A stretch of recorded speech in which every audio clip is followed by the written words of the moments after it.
Yeah,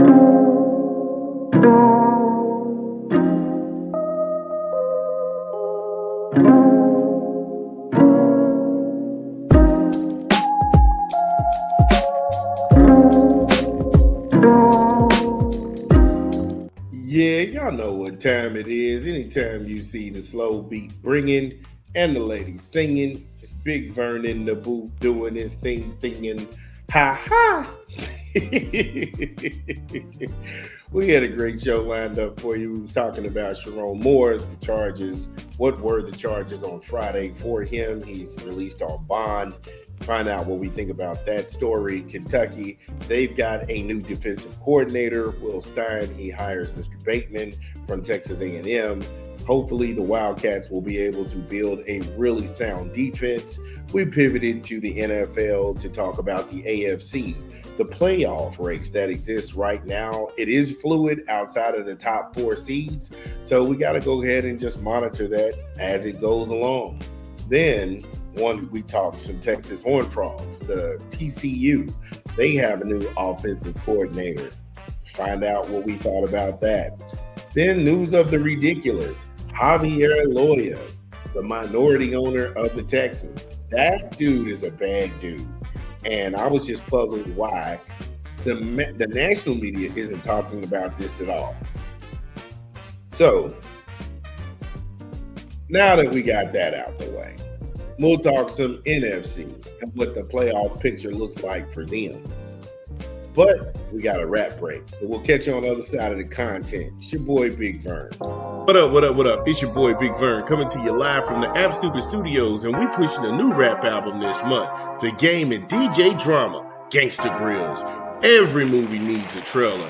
In stores now. Get it where you legally consume music, whether it be Apple Music, Google Play, or Spotify. My personal favorites on the track is going to be Caviar and Cartier. That's pretty cold. That's pretty cold. Can I? That's dope too. With Eric Bellinger. Oh my God. Clown emojis. I feel like some of these dudes who got heat with me on these YouTube streets are clown emojis. Good enough. Quarter zips and matcha. Yo, that one was hard. Who did that beat? That was crazy. Coast Guards and Blood Tears. The Game and DJ Drama, Gangsta Grills. Every movie needs a trailer. In stores now. Yo, shout out to Game doing his thing. Him and DJ Drama. Make sure you go ahead and check it out. We thought it was a dope project. So, the NFC playoff picture so far. Now, keep in mind, this is off NFL.com, and a lot of this is fluid. We'll go through the number 1 seed overall in the NFC is going to be the Rams. At number 2, you're going to have the Packers. And then you have the Eagles at number 3. Then you have the Carolina Panthers at 4. Wow, that's shocking. That is shocking. Shocking to me because the Panthers in at 4, they're a good team, don't get me wrong, but I just didn't see, like I said, they play a lot of good team ball, and the Panthers are 7-6, and they're first in the NFC South. Then you have the Seahawks at 10-3, they are the 5th seed in the NFC. You have the San Francisco 49ers, and they're the 6th seed, followed by the Chicago Bears. Chicago, 9-4. I actually had a conversation with a real big Chicago Bears fan, and I told him that they were going to win 8 games this year. And he was just like, what? I was like, yeah, they're going to win 8 games, and they're going to surprise a lot of people. People, I'm right more oftentimes than I'm wrong. I wish I was wrong a lot so I could eat crow and be humble. But again, when you're the best in the world, these things happen. Now, the interesting place in the NFC is the bubble. The bubble at the 8th spot has the Lions. That's shocking because the Lions have a great record as well. They're 8-5. Then you have the Buccaneers. The Buccaneers, they're the ninth seed. They're the odd man out. The Cowboys and the Vikings. Teams that are already mathematically eliminated from the NFC playoffs is the Falcons, the Cardinals, the Saints, the Commanders, and the New York Midgets. Does any of that shock you? No. None of that shocks anybody alive. Doesn't shock me.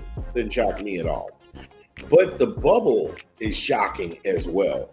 And we'll start with the Vikings. The Vikings are 5-8 right now, fourth in the NFC North. Even if they win out, they have less than a full percent chance that they will make it into the playoffs. Combine that with the Cowboys. The Cowboys can win every last game. There's only 3 left. They can win the last 3 of their games, and they only have a 16% chance of making it into the playoffs. The Buccaneers, they only stand a 53% chance of making it into the wild card round as well. At 7-7, their next opponent is Atlanta, a team that's already mathematically eliminated. So Atlanta can only play spoiler. They can't really help the cause of the Tampa Bay Buccaneers.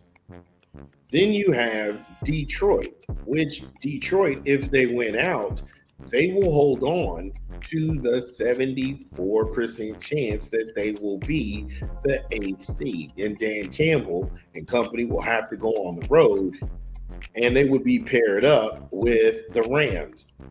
They actually have a game coming up against the Rams. So Jared Goff is going to end up playing his old team. So that's a storyline that's going to write itself. That is a storyline in itself that's going to write itself, especially if Detroit is able to get the win against them. That's only going to fuel the fire for the first round of the playoffs. Some things still have a chance to move around, and that would be the 4th seed. Because the 4th seed, which that is the Carolina Panthers, they only have a 62% chance of holding on to that seeding. They play New Orleans. They play another team that is mathematically eliminated from the playoffs. They aren't going to make it. They're not going to be in the playoffs, so it's no need to sit up here and feed people pie in the sky. However, they can actually pull them down because they're in the division. And if that's the case, if they fall to New Orleans, then Tampa and the Panthers will have the same record.